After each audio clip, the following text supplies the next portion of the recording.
As anyone in the workforce knows, saving for retirement is vital if you want to enjoy that next phase of your life. Still, some people will bank their futures on Social Security, hoping maybe it'll be enough to live on. Well, here to take on some common concerns involving this government-funded program, we have Legacy Retirement Group's Greg Taylor. So always good to have you, Greg. Always great to be here. So let's start with kind of a basic explanation. What is Social Security? Does everybody qualify for it?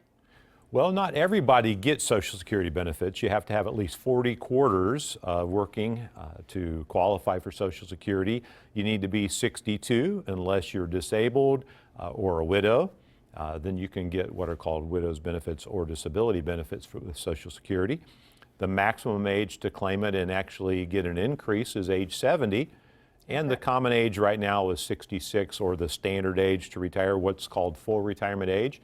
For those coming behind, that age is going to increase to 67. Okay, so get ready for that. So is it enough to live on? I feel like that's a question people often ask themselves. Well, it depends. Typically no.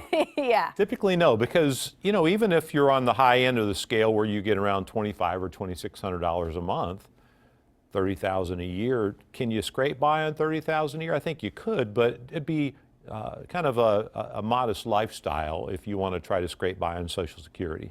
Okay, so how often do people come to you about questions when it comes to their benefits they're going to get for Social Security?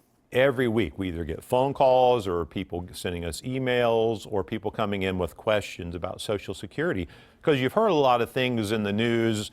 Social Security's changing. A lot of people will call and say, I'm already getting benefits. Are they taking benefits away? No, they're not taking benefits away. If you've already claimed Social Security benefits, you're getting those benefits now.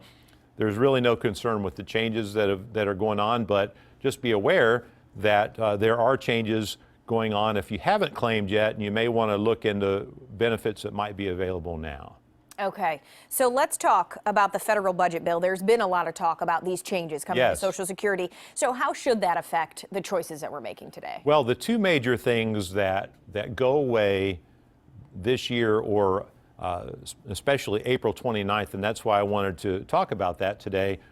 The April 29th is the file and suspend.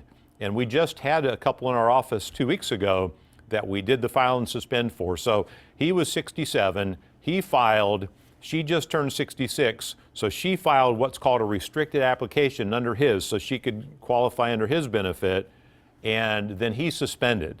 So he doesn't plan to take his benefits until age 70 because he's going to get an 8% increase for each year that he waits to take those benefits.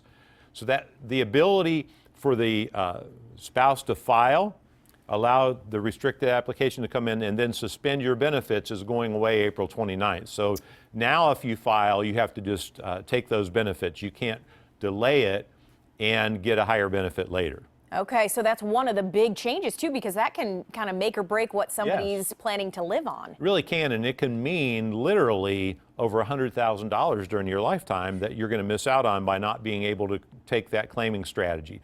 The restricted application, you have to be 62 by the end of this year in order to be able to file a restricted application under your spouse and then delay your benefits till later. So that's a great option.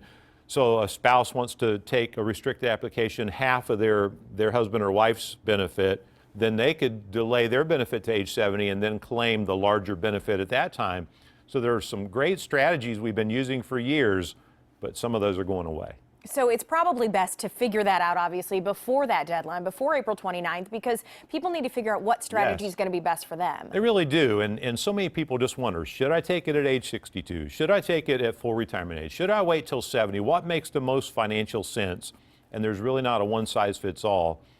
And that's why we do, almost every week, we do what's called a Social Security action plan for people, where they can come in. You can see it on paper. It actually tells you when you need to go file, what the steps are, who to contact, and then which strategy actually works best for your family. All right, you can give Legacy Retirement Group a call as well. The phone number on screen. If that's going to affect you, it's important to get in now. So. Absolutely. All right, thanks, Greg. Another facet of retirement that requires some strategizing is your pension. It's not just about collecting that monthly check there. So the Legacy team is up next to help you make some big decisions there.